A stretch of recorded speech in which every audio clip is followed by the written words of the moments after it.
Why does Childe use talent books from Mondstadt? Like, he has no connections to Mondstadt that I'm aware of, and we first met him in Liyue. His entire arc thus far has been in Liyue with a couple of event-locked Inazuma cameos, but like, seriously, this Snezhnayan native has never been to Mondstadt. So why does he use Mondstadt books? Believe it or not, the answer to this question is actually found in some pretty unlikely places, specifically in Childe's real-world fictional and mythological inspirations, as well as Genius Invocation TCG. Believe me, I know how bizarre this sounds, but one simple TCG card sent me on a journey to a rather unexpected destination, one that not only answered some lingering questions I had about the youngest of the Fatui Harbingers, but also one that gave me a lot more appreciation for him. And by the end of this inspiration analysis, maybe you'll appreciate him a little more too. So let's get to it then. My name is Ashikai, and allow me to welcome you to the very first episode of Inspired By. Let's start off by answering my initial question. Why does Childe use Mondstadt talent books when he has nothing to do with Mondstadt, and what does that have to do with Genius Invocation TCG? It's a bit of a stretch, but hear me out. Several of the artifact cards in TCG have semi-rendered portraits of historical characters that are featured within the artifact's lore, and we know these aren't random design choices because some cards, like Archaic Petra, which talk about Morax in the card, also look like Morax. Obviously, there are more examples, like how the Emblem of Severed Fate tells the story of an Oni that Ito is thought to be descended of, and it looks a bit like Ito. And we've also got the Crimson Witch of Flames, which is quite literally and undisputably Senora. I don't feel like I really need to go over all of these, do I? Like, you get the idea. But with that in mind, if we take a look at the Heart of Depth artifact, who exactly does this look like? If you ask me, this card looks a lot like Childe, which is very interesting because the character that this card should be depicting is a historical figure known as Parsifal, and Parsifal is from Mondstadt. Now, Parsifal is a pain in the butt for most lore bugs because he's literally everywhere in Mondstadt's lore. You cannot escape him. He is in Alley Flash, Wine and Song, Heart of Depth, the Favonius series, Skyward Spine, Dragon Spine, Tales of the Ways. Like, you cannot escape this guy. He's everywhere. Here's all you really need to know about Parsifal. He was a figure from Mondstadt's aristocracy period who gave up his position of heir to his family in order to become a phantom thief, a literal Robin Hood, robbing the rich to give to the poor with his trusty Alley Hunter bow and Alley Flash sword. He fell in love with a woman we know only as the Blue-Eyed Spear Witch, who loved him back but later resented him because his actions scarred her body for life. Remember her for later because she's actually really important. Later on, Parsifal would be betrayed by his brother Eberhard, who wanted to become the heir to the family in his stead, and we're not entirely clear on the details, but this betrayal caused Parsifal to become an alcoholic, exchanging his dream of being a phantom thief for the job of a chief mate on a ship, which eventually led to his assumed death in a battle against a kraken at sea. Heart of Depth is actually the telling of his post-betrayal life at sea, so, that's why he's wearing that uniform. Now, I am completely aware that connecting two characters based only on the fact that they have similar hair is absolutely ridiculous at best, and I was totally going to write it off as a fun little coincidence. And then I realized that Childe's specialty dish has a description that reads, "It looks like a trapped beast floundering in an ocean of blood. Its death throws an inaudible scream." And the creature in question looks a lot like the kraken that killed Parsifal. This scene is eerily similar to a story that's told of Parsifal's final battle with the kraken that sank his ship and killed him. I don't know about you, but two coincidences is enough to make me wonder, what if Childe's family is actually descended from Parsifal? That would make him a native Mondstadter, which would explain why he would use freedom books, right? Mondstadt books. To prove this, we're gonna need a little bit more evidence. So with that in mind, let's talk about Parsifal. Not the character from Mondstadt, mind you, but the inspiration for the character from Mondstadt. See, the name Parsifal is actually a variant of the name Percival, who was a knight of the Arthurian Round Table, which is incredibly relevant to Mondstadt because Mondstadt is full of Arthurian legend references. However, the name Parsifal more closely connects the character to the opera of the same name, Parsifal. Now, this opera was written by a man named Wagner, and Wagner also wrote the Ring Cycle opera, which is incredibly important to Genshin as it's the inspiration for Rhine and a ton of Conrian-related stuff. And, Parsifal's not really any different. The story of the Parsifal opera actually introduces a character named Amfortas, who in Genshin is actually a Conrian soldier that you can read about inside of the giant ruin golems.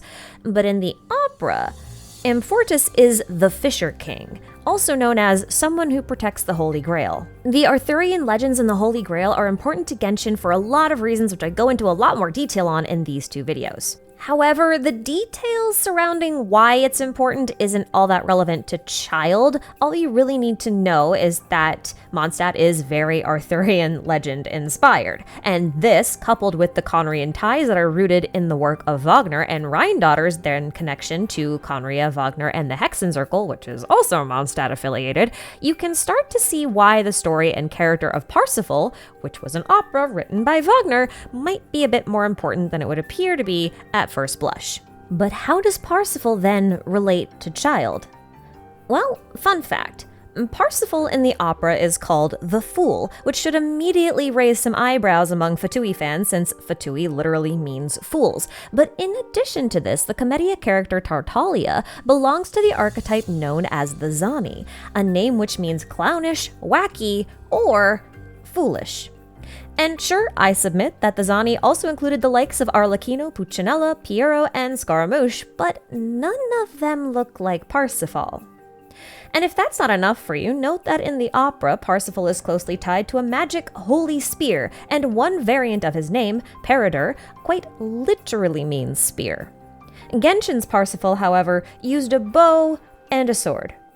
But Childe uses a bow, turns it into two swords, then smashes those swords together to make a spear. Now, funnily enough, the spear is the most important thing about him here. Okay, so in my Hexenzirkel video, I pitched the idea that Childe's abyss teacher, the swordswoman Skirk, was actually one of their number. Now, I base this idea on two things. The first is that many of the Hexenzirkel members seemed to be inspired by characters in Greek mythology, especially if they were witches.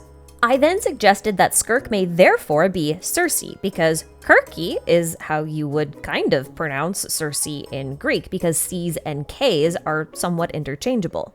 This, coupled by the idea that she was also a witch known to transform people into beasts, solidified the idea for me since Skirk was the one who taught Childe how to do the Foul Legacy transformation. What I did not mention is that her most notable appearance is in Homer's The Odyssey, a story about Odysseus, who was a sailor and a warrior, just like Genshin's Parsifal ended up being. Circe was also considered a cautionary tale against drunkenness, and Parsifal was a raging alcoholic. While Circe did transform all of Odysseus's men into swine, he did manage to convince her to undo the magic, and then they all partied together for a year, after which she actually helped him, so she wasn't entirely an antagonist.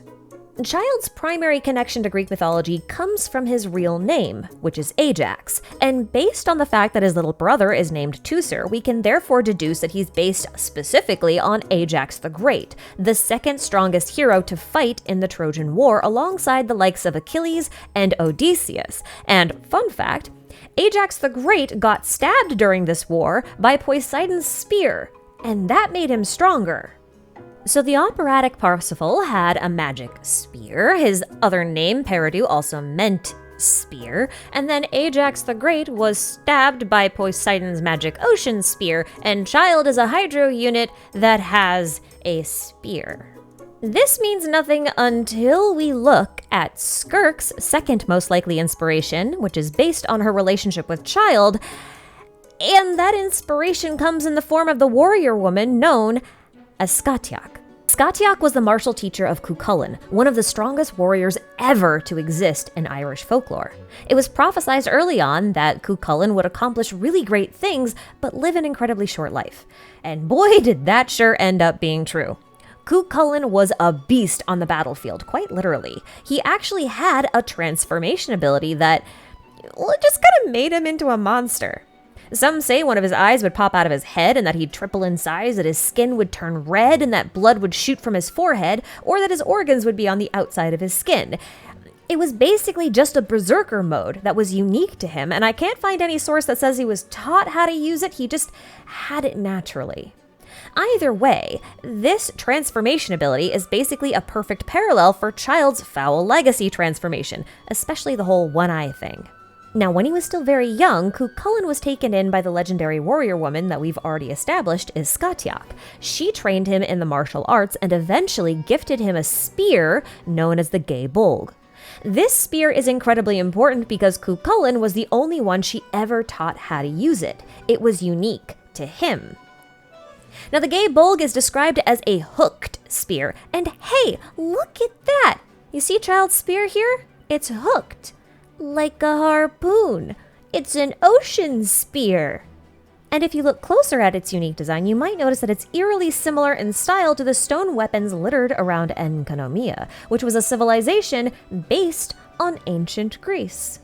And I think that's why Scathach and Circe are both inspirations for Skirk. It's kind of like how Alice can both be inspired by Alice in Wonderland and also Eris, the goddess of discord. Now, I realize most of this video probably just felt like me spewing a bunch of random fun facts about Childe's potential inspiration, and none of it really seems to tie back to my original point, which was that Childe might be descended from Parsifal, and that's why he uses Mondstadt talent books. So let's tie this all together, shall we? The codename Childe comes from an archaic term, which means youth of noble birth, and sometimes it means that the person has not yet achieved knighthood. The first meaning carries over in Chinese, the second I'm not entirely sure about. It probably doesn't. Now, it's an odd code name when you think about it, if only because Ajax, the character, was not of noble birth as far as we know. But Parsifal was, and his operatic inspiration was the knight Parsifal. And Childe's specialty dish? Well, it's a bloody cooked octopus that gets compared to a terrifying sea monster.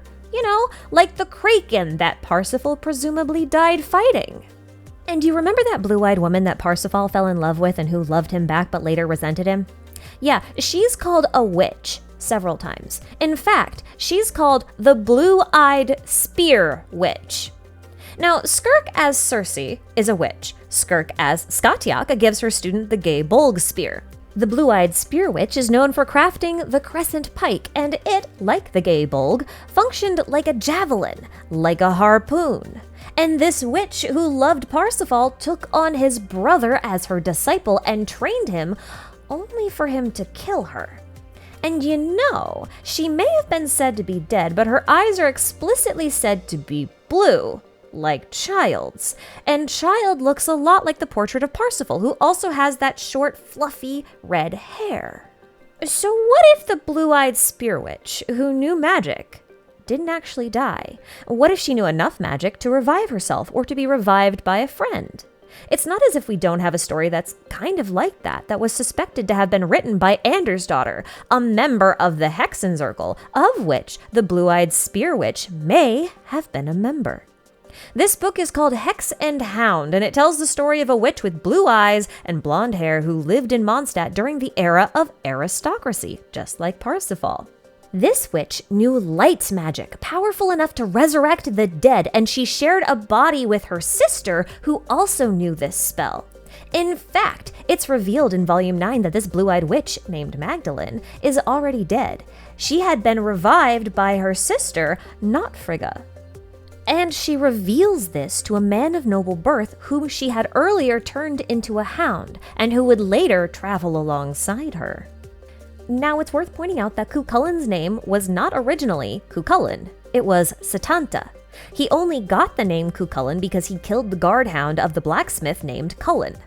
To repay this debt of his, Setanta said he would become Cullen's hound until he could raise a new one, and therefore took the name Cu Chulainn, which literally means the Hound of Cullen.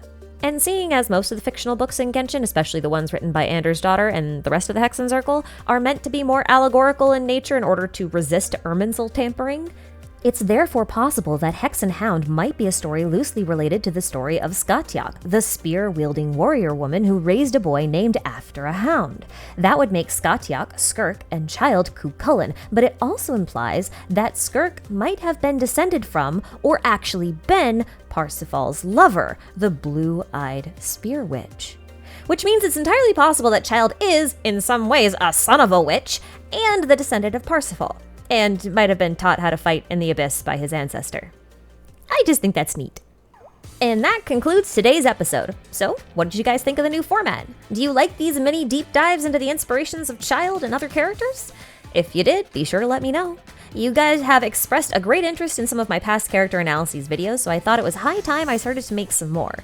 This is probably as deep as any of them will go, though, because comprehensive character analyses are a true labor of love and take an incredible amount of time and energy to produce, which just isn't feasible with the amount of characters in this game. I'll be doing more of these as the mood strikes me. No set release dates, no method of character selection, but it's, nice to have surprises, don't you think? Anywho, that's all from me for today. A very special thank you to all my channel members for supporting me in everything I do, and a wholehearted thanks to you, lovely viewer, for making it all the way to the end of this video. You're all the best. Thanks so much for watching, and I'll catch you all in the next episode of Inspired By. Take care, guys.